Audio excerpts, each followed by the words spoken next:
Today, I want to explain something that completely changes how we think of about overeating and not wanting to exercise, and that is what we call the pleasure triad.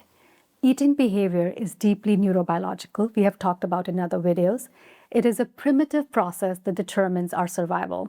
It is driven by reward circuitry in the brain that evolved for survival of our species. The pleasure triad refers to the interaction between three major systems: dopamine, the endogenous opioid system, and the endocannabinoid system. Together, these systems regulate motivation, pleasure, and appetite amplification. In simple words, its job of pleasure triad is to make us conserve energy, so rest more, eat more, and avoid danger or discomfort. In an ancestral environment, this circuitry kept us alive, but in a modern food environment, it can drive overeating. Let's start with the first pathway, dopamine. Dopamine is often called the pleasure neurotransmitter, and that's not entirely accurate. Dopamine is really about anticipation and motivation. It is the wanting chemical. It originates largely in the ventral tegmental area and projects to the nuclear accumbens in what we call the mesolimbic pathway in our brain. It's the reward pathway.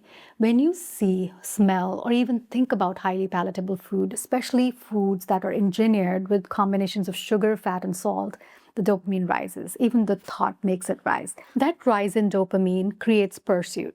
It drives you towards that behavior. Importantly, dopamine does not necessarily mean you enjoy the food more. It means you feel compelled to seek it more.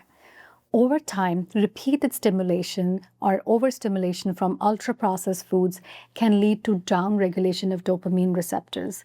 That means you need more stimulation to achieve the same level of reward signaling. The cravings increase, satisfaction decreases, and the cycle strengthens, forms a loop.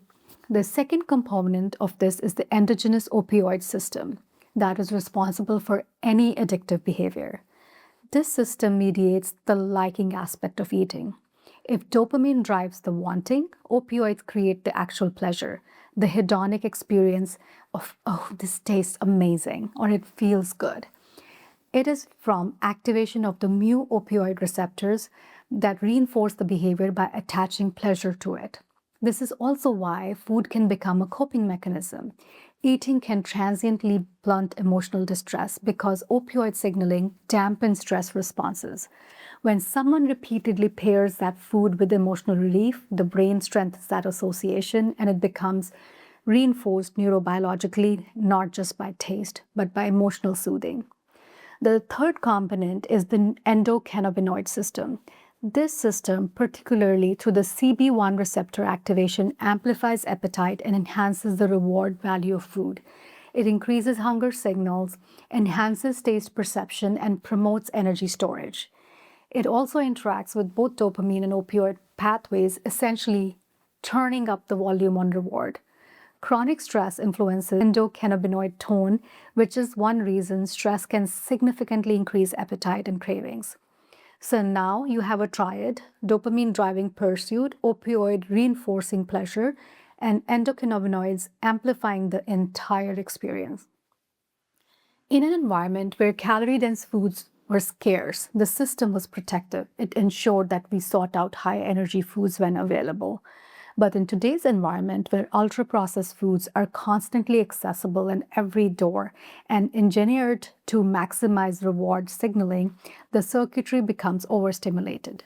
Over time, the result is increased cue, triggered cravings, reduced sensitivity to natural satiety signals, and eating becomes disconnected from true metabolic hunger. This loop becomes automatic. A cue triggers the dopamine, consumption activates opioids, and the endocannabinoids amplify the reward, and the brain encodes this behavior worth repeating. Now, let's layer this to our life. Stress from work, stress from caregiving, stress from raising children, financial stresses, a modern work environment. Chronic stress raises cortisol, which interacts with both appetite regulation and the processing of reward. At the same time, we notice that there's pizza places and drive-thrus in every corner. It makes it easy to have highly palatable food. It's also cheaper. So it confuses our body and seems very unfair. This is why understanding the pleasure triad is so important. It shifts the narrative away from moral judgment. Overeating is not simply about hunger or lack of self control, it is about neurochemistry that is interacting with our environment and our physiology. The clinical approach then becomes strategic rather than punitive. Stabilizing blood glucose reduces exaggerated dopamine spikes. Increasing protein in your diet, healthy fats, fiber, enhance satiety, hormones like GLP-1 and PYY, which we have talked about in previous videos. Prioritizing sleep also normalizes the sensitivity to cravings. Strength training reduces insulin sensitivity. Insulin resistance. We have talked about this as well. Designing your environment, reducing the exposure to hyperpalatable foods, not having those unhealthy snacks accessible to you at home, decreases the cues that trigger the dopamine surges.